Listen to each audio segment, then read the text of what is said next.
2024 সালের দ্বিতীয় স্বাধীনতার পর আমাদেরকে মনে রাখতে হবে, পতিত স্বৈরাচারী শক্তি এখনো কিন্তু তারা বসে নেই, ষড়যন্ত্র করছে বাংলাদেশের ছাত্র জনতার এই অভূতপূর্ব বিজয়কে আবার ছিনতাই করার জন্য। পতিত স্বৈরাচারী শেখ হাসিনার দোসররা প্রশাসন সহ বিভিন্ন জায়গায় ঘাপটি মেরে বসে আছে আমাদের কষ্টার্জিত রক্তের বিনিময়ে অর্জিত স্বাধীনতার এই যুদ্ধকে আবার কলুষিত করবার জন্য। সোচ্চার থাকতে হবে। শেখ হাসিনা বিগত 50 বছর পর্যন্ত রাজনীতি করেছে প্রতিশোধ গ্রহণের রাজনীতি আর বিভাজন করার রাজনীতি। শেখ হাসিনা বাংলাদেশের মানুষের কাছ থেকে 15ই আগস্ট তার পিতার হত্যাকাণ্ডের বিচার প্রতিশোধ গ্রহণ করার ঘোষণা দিয়েই রাজনীতি শুরু করেছিল।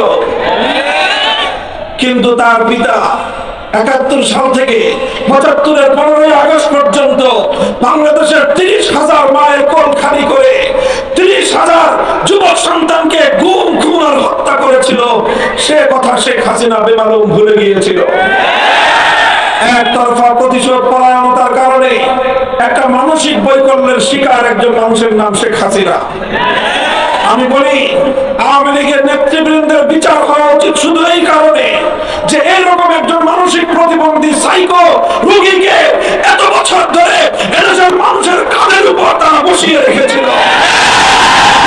আর এই মানসিক বিকারগ্রস্ত শেখ হাসিনা অব্যাহতভাবে চেষ্টা চালিয়ে গিয়েছে বাংলাদেশকে একটি ব্যর্থ রাষ্ট্রে পরিণত করার জন্য। তার চেষ্টা ছিল, তার সাধনা ছিল বাংলাদেশের প্রধানমন্ত্রী হওয়া নয়, অন্য আরেকটি দেশের তিলকরানী মুখ্যমন্ত্রী হওয়াই ছিল।